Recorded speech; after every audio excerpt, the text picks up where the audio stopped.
Thank you for joining me for another quick hits conversation. I'm Dr. Robyn. With me today, I have Sara Oblak Speicher, Bill Lindquist, and Doug Crowe. I would like to talk about, are bad leaders born or made? Sara, kick us off. I was so excited when you shared this topic for today, and we had a couple of days to think about it. The first thing that came to mind was naturally, it's a combination of both. Some of us are born with a knack to empower people, to inspire people, to just magnetize people, to influence them.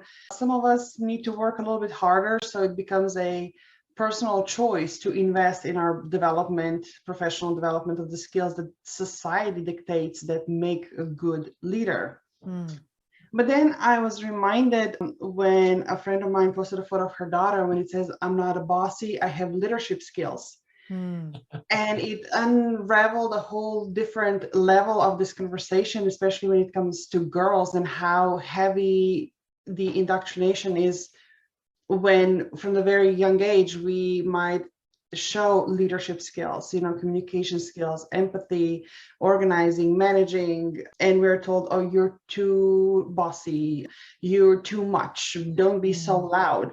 So it makes me wonder, where's just this baseline for a woman? The article you shared, why so many incompetent men are leaders. I don't want to make it into a gender war, but it does make me wonder, where is the baseline and how many obstacles are there for somebody to even, a woman raise her hand and say, I want to be a good leader. I know I can be a good leader, and I'm willing to invest myself to break those glass ceilings.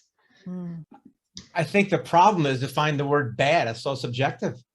I mean, I wouldn't have wanted to work for Steve Jobs. It's kind of rude yelling at people, but can't dismiss his leadership. He led several industries into a new age. Is that good or bad? In my world, if you treat humans badly, it's bad, period. I don't care how successful you are.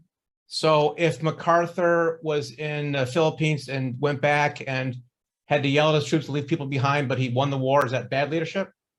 In looking at this, I would certainly say bad leaders can certainly be made, whether they're born innately with a mentality. I mean, that kind of goes down a whole another realm, which there certainly are some people who just, you talk about a bad egg.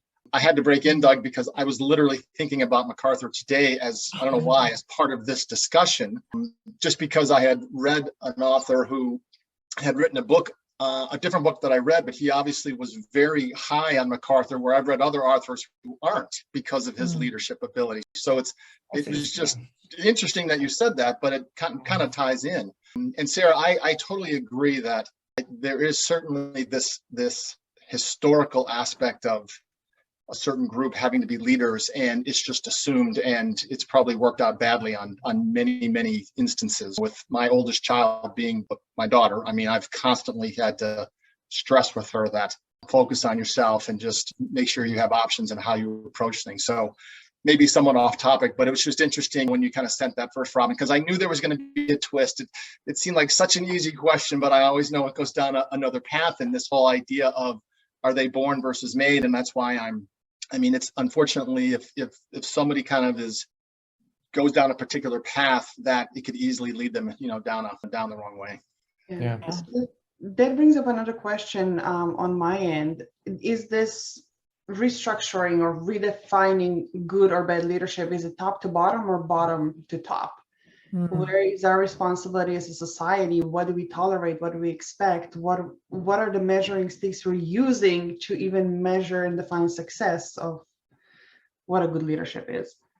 Yeah, don't get me wrong, Robyn. I would prefer to be treated nicely. Even if I'm in a leadership role, I'm always going to do that. I just love questioning my own beliefs. Like, well, maybe there's something else to look at here. So, but good and bad. I mean, that's another subject, right? We should stay on the made and born. It's always nature nurture. It's going to be a combination. To the degree with which it's percentage-wise, I don't know. Well, and to Sara's point, we know, we've seen it, psychology has studied it, that some people are just born leaders.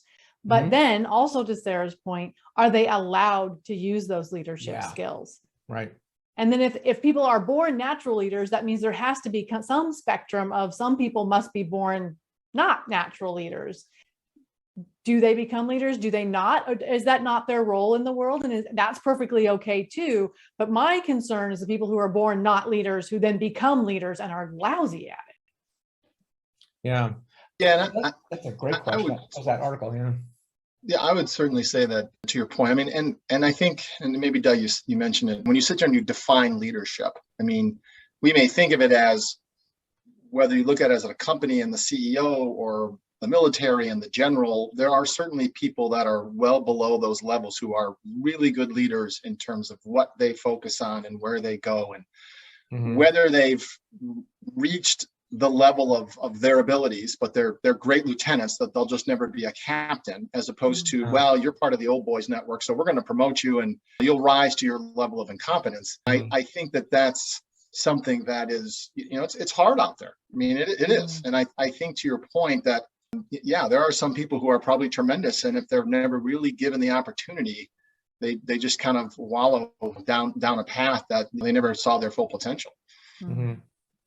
I wonder if it depends on the organizational structure, whether it's family, military, corporate, sports, and there's different structures there. Robyn, when you're in your research, have you seen different styles, different personality styles rising in different segments? Well, you certainly see different leadership styles succeeding in different places. And a lot of that depends upon who's bringing them up through the ranks. And unfortunately, what we do see is a lot of, well, I did it this way, so I promote people who do it the same way. And that's what ends up with people who are really good natural leaders not having an opportunity, because they might be different in a varied way, a vast way. They might be different. And so they don't get the opportunity. Yeah. Yeah, I mean, it's interesting with GE now breaking up into 3 separate components. The 80s, Jack Welch was just, oh my God, he's this great leader, and he did all this stuff. And I don't know if you look 30, 40 years later, just maybe he was a good leader that decade, but would you look at GE now and say, man, it's in a great place?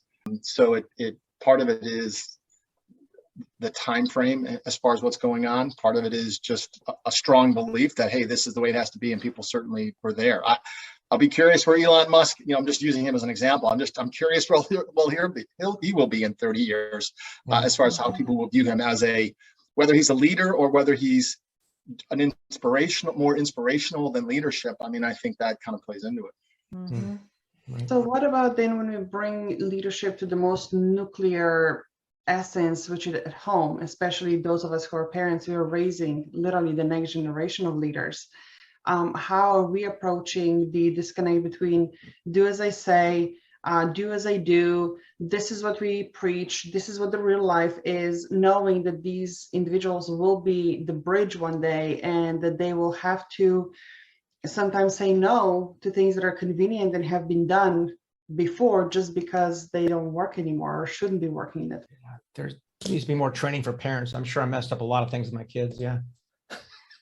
I'm just getting started. So. That's a whole other topic there. But you're right. That's foundational, because families will be the nucleus, and then all families are going to work in sports or entertainment, military. Yeah, that's a good point.